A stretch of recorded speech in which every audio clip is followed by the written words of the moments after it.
Greetings and salutations. Welcome to another evening of Bible book study here at the Ephesian Primitive Baptist Church, 1506 22nd Avenue North, Nashville, Tennessee, 37208. We welcome Facebook. We welcome YouTube. We welcome you on Twitter.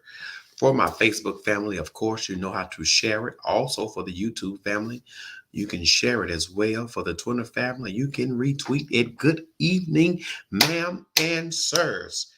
It's another wonderful evening. How are you doing? Let's just see how you're doing. I need to see some people light up. Tell me how you're doing this evening. Good evening, Sally. Sally Beard, Sally Beard, Sally Beard. What we're gonna do about our home team, those Titans? Hopefully, we'll be better. We'll be equipped for Jacksonville, and then Monday night we got our Monday night game here in a few weeks.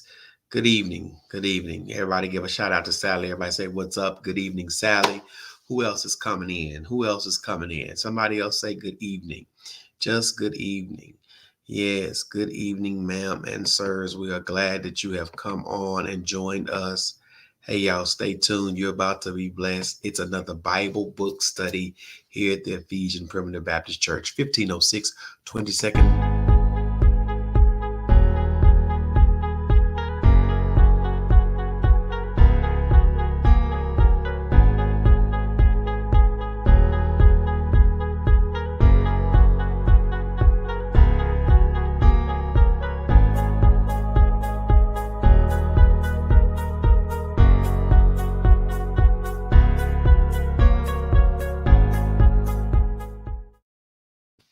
Good evening, Evangelist Moore. Good evening, good evening, good evening. Now, the first thing, got to show you this.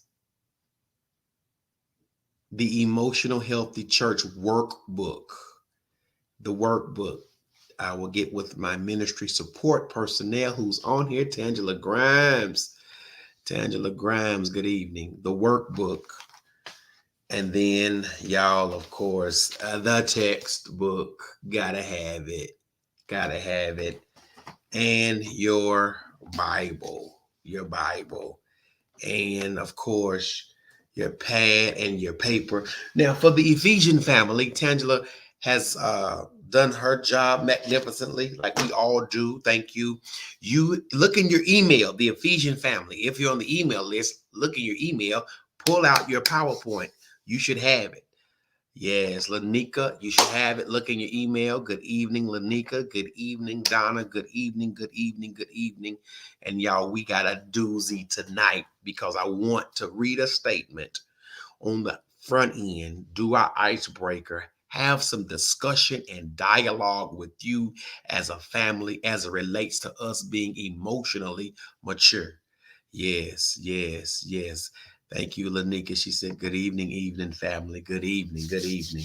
So let's go over our activities. Let's show what we're doing tonight. Yes, let me do this. Boom. Let me come over here. Starting off, of course, the Emotional Healthy Church. Get it?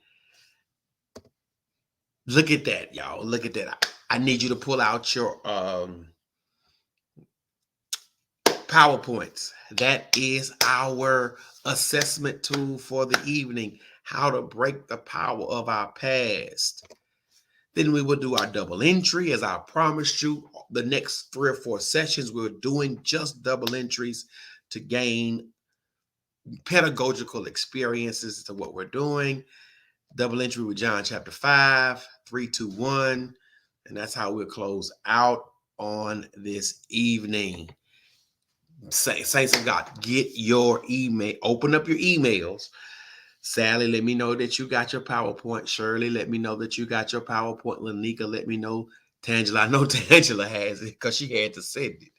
So Sally, say what's up to Tan. Everybody say what's up to Sally. Then we're going to get into this lesson. I promise you, y'all, we're going to have a marvelous time in this inductive study. And remember, as we moving along in the month of November and December, some people will literally be joining me on this live feed to engage in a healthy and holistic discussion. Lanika, do you have it? Open up your email. Tell me you got it. Donna, tell me you have it. Shirley, tell me that you have it. I just want to say, Pastor, I have it. Yes, yes, yes, yes, yes, yes. Let me see. Well, with that being said, let's go here. Let's go here. Let's do this. I'm on this slide. Let me do this. Boom.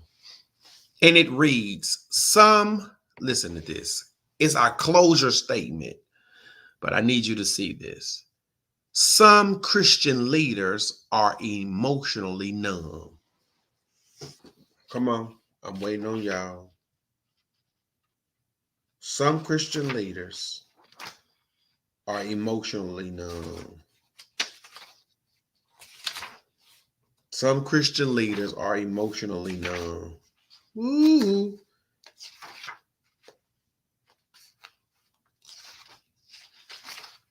Some Christian leaders are emotionally numb. I need you to just digest that. What are your thoughts on that? Lanika, Donna, Tangela, Sally, Shirley. In the text, page 56, he said, what concerns me is that many Christian leaders I meet are emotionally numb. How is that even possible to be a church leader or a leader of any sort and be emotionally numb? That would be to the demise of the person's leadership, male or female. At some point, we have to learn to deal with our emotions. And guess what? Jesus said this: love God with all of your might, your mind, your heart, your soul, and with your strength. So there's emotions that comes with the commandment. Love God with those things that brings out emotion. So when we talk about an emotional healthy church, and we find out that some Christian leaders are emotionally numb, what thoughts come to mind? I'm waiting on you. What thoughts come to mind? Lanika, Donna, Tangela, Sally, Shirley, when we say some Christian leaders he's met are emotionally numb. Waiting on you, waiting on you, waiting on you, waiting on you. Yes, I am. Yes, I am waiting on you. To Nakia Clemens, some Christian leaders are emotionally numb. Okay, Roger Russell. Yes, let's see what Roger Russell has to say. We have been practical with the question of numbness. Are we being practical with the question of numbness as Christian leaders? Of course we are, sir. Of course we are. We're being practical. Like, what does that mean to walk in emotional numbness as a person? So yes, we're being very practical. Everything that we do has some level of practicality to it. So what he says it in his book, remember, The Emotional Healthy Church, he says it. He's met people that are emotionally numb and they're in leadership. That's deep. That's a deep statement right there. That's a deep, deep statement. Deep, deep statement. So we are being practical. Jay Sales, good evening, sir. Good evening. How are you doing? Let me read this, y'all. Let me read this to you. As you're gathering your thoughts and making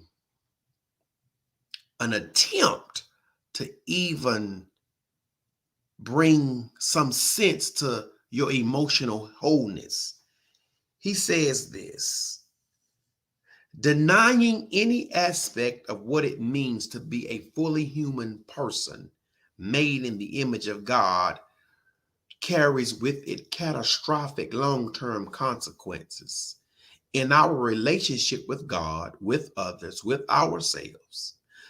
Unhealthy developments are inevitable when we fail to understand ourselves as whole people, made in the image of our Creator God. For some reason, however, we exalt the spiritual over the critical aspects that make us human. We ignore these things. What do we ignore? We ignore the physical. Who has time to exercise, to eat right, to get enough rest? The social. Don't worry about those friendships. Kingdom work is what really counts. You have time to be with friends in heaven. The intellectual, be wary of developing your mind or studying too much. You'll end up with no heart for God. And then finally, the emotional. It seems that when you get in touch with your feelings, you become more confused and not closer to God. Be wary of psychological, be wary, of psychologicalizing, that's a word that they just put in there, the gospel. We need to understand our emotions. You and I need to understand our emotions. So, Nakia Clemens, let's go back to this statement. Some Christian leaders are emotionally numb. Talk to me, somebody, about the numbness that you possibly have felt from leadership. And remember, you, ma'am and sir, are a leader. And how have you gained a sense of your own leadership, walking with the paradigm that there's a possibility you might be emotionally numb? I need some inquiry. I need some engagement. If anybody wants to come in, just say, Pastor, let me in on the chat. Let me in. I'll promise you, I will send you an invite. Text me your email. I promise you, I want you in on this, because you and I need to understand our emotional maturity. Now, with that being said, let's see what Elder Russell says. Numbness occurs usually after multiple injuries, and now your emotional freedom and trust is no longer safe to interact with once trusted group. Y'all say thank you. Kudos. Let's talk. Let's stay right there just for a minute. Numbness occurs after multiple injuries. Yes. Yeah. You know, when we were children, we used to sit on our hands and do some things, or be in the cold, and after a while being in the certain conditions and elements would numb us. But that was physical. But y'all are talking good tonight about being injured by a trusted group. It's hard to get over hurt. I'm going to say that again. I'm going to shout me, if not y'all. It is difficult. The deeper the hurt, the longer it is to get over it. And I'm convinced in the natural. I'm convinced in the spiritual. I'm convinced, and I'm coming to that point, Donna. I am convinced that Jesus Christ was able to get over Calvary because he had a brand new body. He had an experience in a resurrected body, which really took away the pain of the natural. Yeah, it's hard to get over hurt, especially when you built a relationship with people that you've come to trust. And when you experience that hurt, it makes you numb. Another one. This is good, y'all. I love this. Isolation and being disconnected. Yes, when you hurt, that'll make you numb. That'll make you numb. That'll make you numb. That'll make you numb. Good evening. Good evening. Good evening. Listen. Let me do this. Let me do this. I need to read something to you. I need you to go back to your PowerPoint slide. Let me move some things. I'm about to put something on the screen. I'm about to put something on the screen. It's about to sting. It's about to sting. Here it is. Let me sting you real fast. Here it is. Whew, let me sting you. Let me sting you. Don't do that. On page 55. On page 55. On page 55. On page 55. Nakia said distracted. Yes. Numbness brings us to a place of distraction and being distracted. Let me read y'all this. Listen at me, Linda. Listen, I just want you to read it. I want you to read it. This is our double entry. These are some of the things that I pulled out after the text. After reading, this is what I pulled out. I want you to read it. Ignoring our emotions is turning our back on reality. I need to see y'all. Ignoring our emotions is turning our back on reality. Did you read that? That comes from the text, y'all. when you turned your back on reality, when you ignored your emotions. Man, I'm talking about, he says, turning your back on reality is when you begin to ignore your emotions. Pause right there, Russell. I'm bringing that on the screen. I'm bringing it on the screen. I'm bringing it on the screen. Let me deal with this. Uh-oh. Boom. Listening to our emotions ushers us into reality. Let me do this.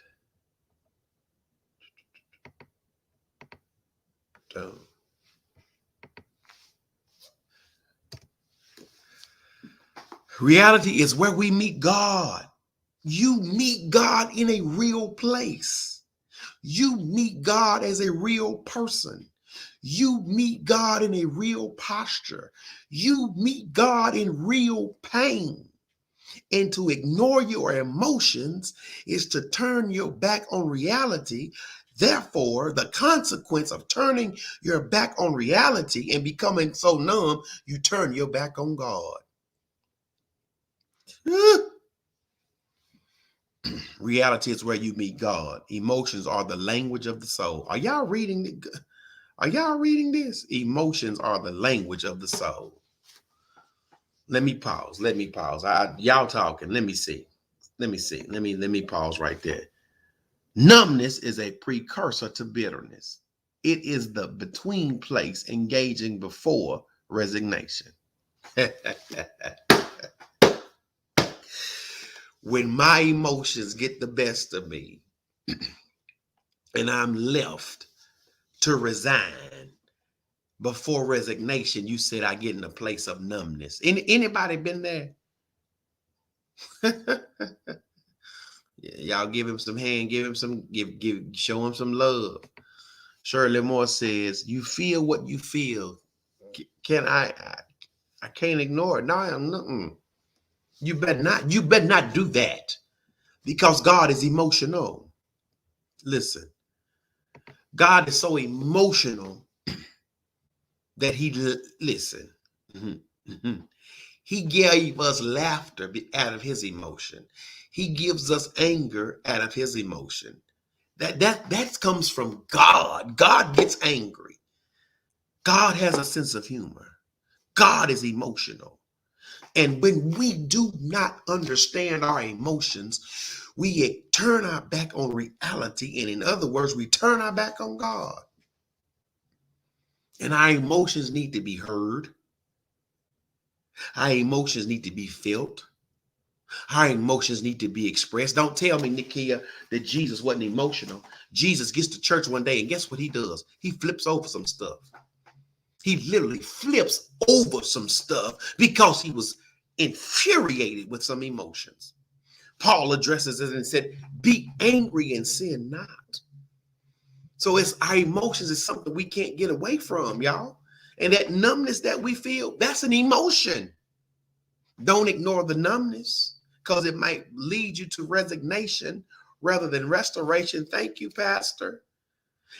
In my numbness, I have several ways of turning my numbness toward my good or toward my demise. If I stay in my numbness, I'll resign. If I find a way to give thanks and praise through my numbness, I can be restored. Come on in here, somebody. Listen. Come on. Listen. The numbness is real. And you and I must understand that numbness. Let's get back to this particular path. I need y'all to see this. Can y'all see that? Listen, emotions are the language of the soul. They are the cry that gives the heart a voice. The heart has a voice through your emotions. That took me out. That took me out. My emotions give my heart a voice. My emotions give my heart a voice. And he says, he goes on to say this. Listen. However, we often turn a deaf ear through emotional denial, distortion, disengagement. We strain out anything disturbing in order to gain tenuous control of our inner world. Can I go on? We are frightened and ashamed of what leaks into our consciousness in neglecting our intense emotions. We are false to ourselves and lose a wonderful opportunity to know God. We got to understand our emotions. Love God with your mind.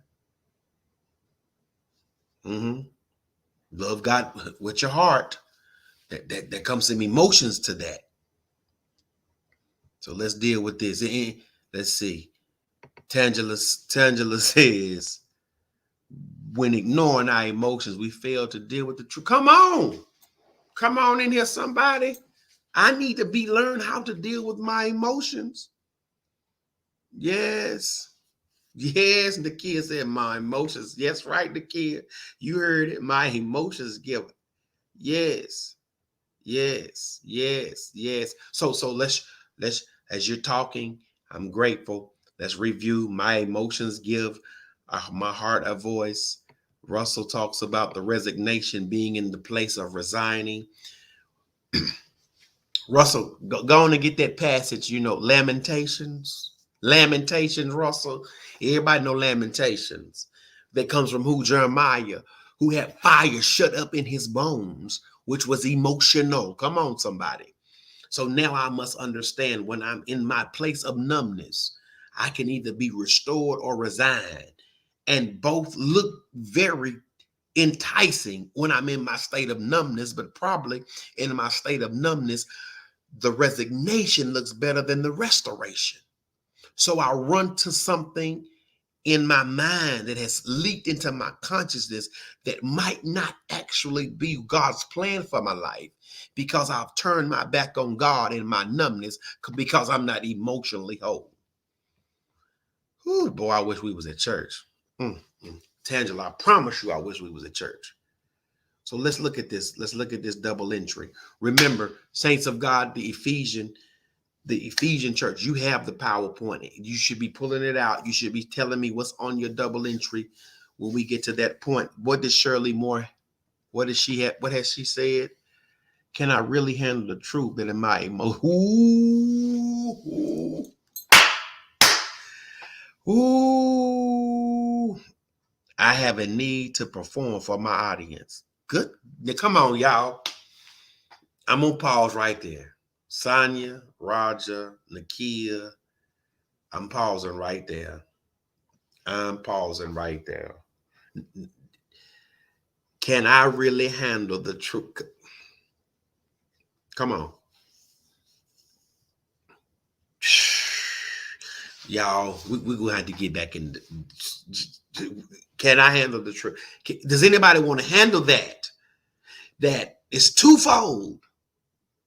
Yes and no. And I have your performance to an audience of people who possibly themselves have not properly handled their emotions. And we know what Jesus called play actors. Somebody talk back. Somebody want to respond. We're not rebuttal, no rebuttals. We're just responding and stretching the idea that sometimes we get in a place where we got to perform for an audience because we have not yet dealt with our emotions. Man, y'all talking good tonight. Y'all talking good tonight. I'm waiting on some response. I know y'all got something behind that. I know y'all have something. So we know it's possible to ignore my emotions. My reality is filled through my emotions. There can be a deaf ear to my emotions. It's hard to gain control of my emotions. Just some things you're pulling out of the passage as a double entry. Oh no. Somebody didn't holler praise break.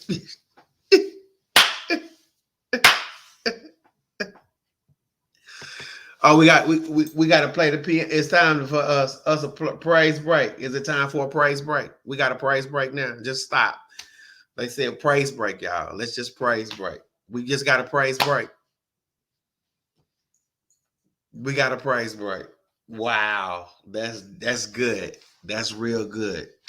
Roger Russell comes back. Denise Davis said emotional numbness. Come on, Denise. Let's talk about that emotional numbness. How some of us have been emotionally numb all our childhood, which is spilled over into our adulthood. And now we carry an emotional numbness that's not healthy. And listen, not only is it not healthy, Denise, this emotional numbness becomes contagious because now I inflict the emotional numbness on my children and those closest to me. And now they know how to respond and behave in inappropriate ways because I have not yet dealt with my own emotions.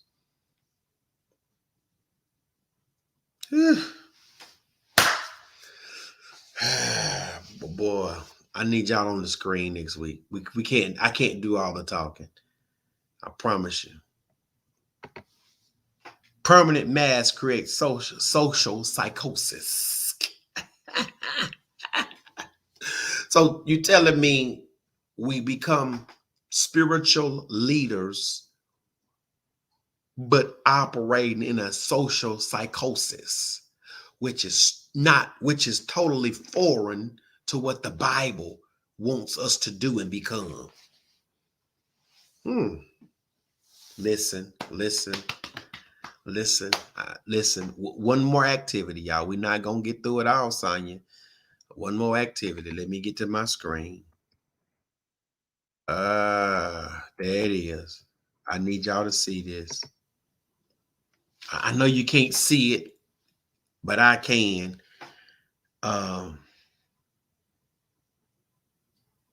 Look at question 10. Look at question 10. Look at question 10.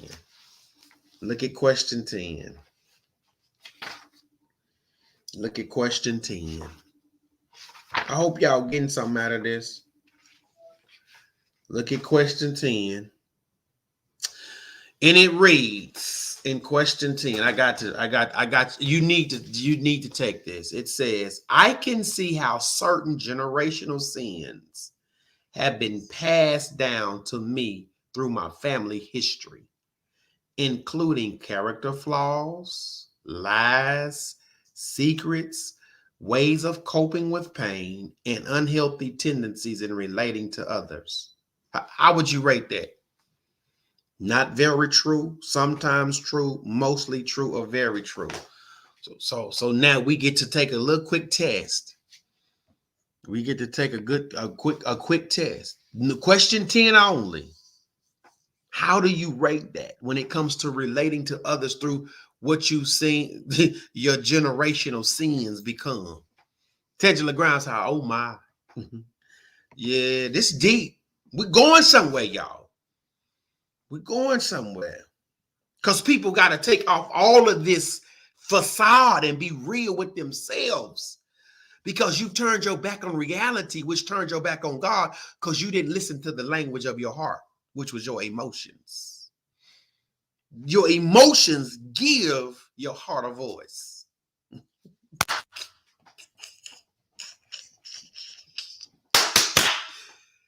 I wish I had a church tonight. Your emotions give your heart a voice. And the key of Clemens, because you have not properly dealt with your emotions, you've passed down some things that was passed to you. And now the children and grandchildren that come up underneath us have some of the same similar tendencies and flaws because we've taught them how to behave incorrectly.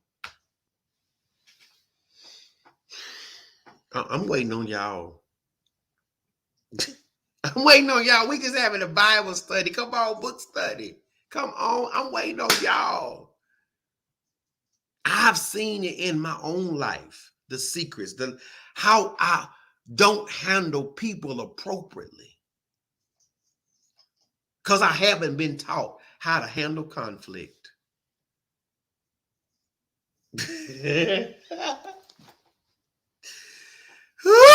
Shirley Moore said, very true. We learn how to cope by watching others. Yes, we do. Nikki said, Jesus. Saya said, absolutely. Okay. Okay. Open up your Bibles. John chapter 5. John chapter 5. My time is up, but I need to say one thing and I'm done.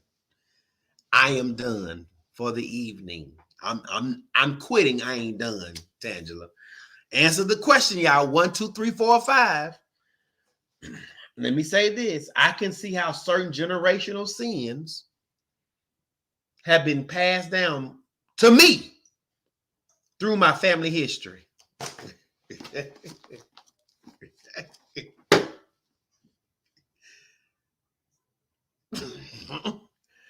Ooh, what you say, Russell? When I listen, y'all. When our brokenness becomes normal in our lives, we pass the brokenness to our children.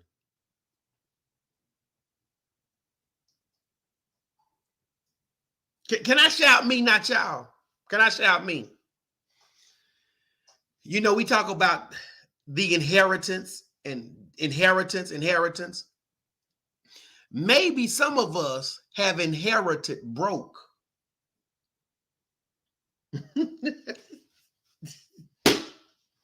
From our parents and grandparents. Inherited broke, not saying not always financially, but you inherit brokenness. And then they talk about why you act the way you act. Because this is my inheritance. That's what I'm living for. I'm living to be even more broken. I'm living to be even more bruised. I'm living to be even more just desperate for attention from people that I can never please because I've never learned how to love me. Man.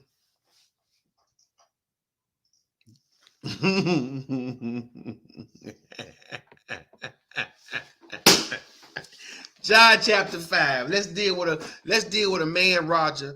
Let's deal with a man who was emotionally unfit. Listen, emotionally unfit, but Jesus met him anyway. John 5, verses 1 through 8. And we out of here. My time is up. My time is up. Out. Sade, if we was in church, we'd be throwing stuff right about now. John chapter 5. Let me see. Yes, Reverend said 38 years. 38 years. 38 years. Shirley Moore says this. I know someone who can take those pieces. Yes, I do too. But Shirley, in John chapter 5, the man was so broken. What did he say? When you get to that one verse, and I'm done. But I feel my voice changing. And I'm trying not to do this, y'all. I'm really not. It's not appropriate in this moment. Sade, John chapter 5, verse 5. He was there 38 years.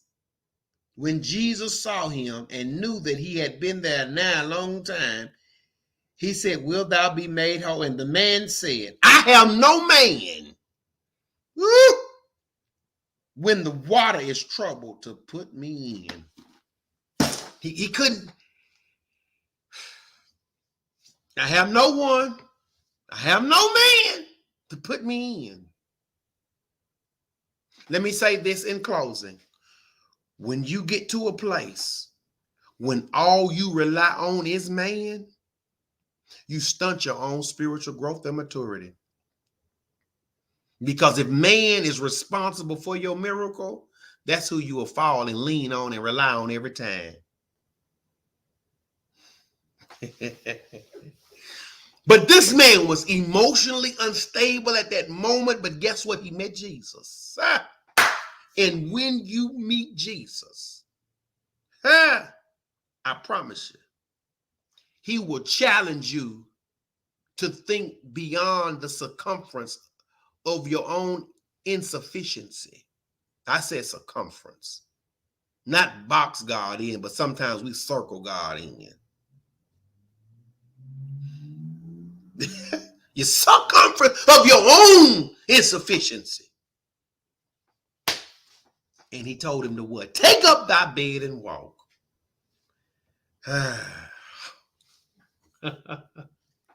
I'm gone, y'all. Goodbye. I'm done. The grass withers, the flower faded. Y'all got me happy. The word of God abides forever. Make sure you do this after tonight's lesson. Give your heart a voice. Please give your heart a voice. Please give your heart a voice and listen to your emotions. Peace and blessings, Pastor Hill, the Emotional Healthy Church. Get the workbook, get the textbook. I will see you next week.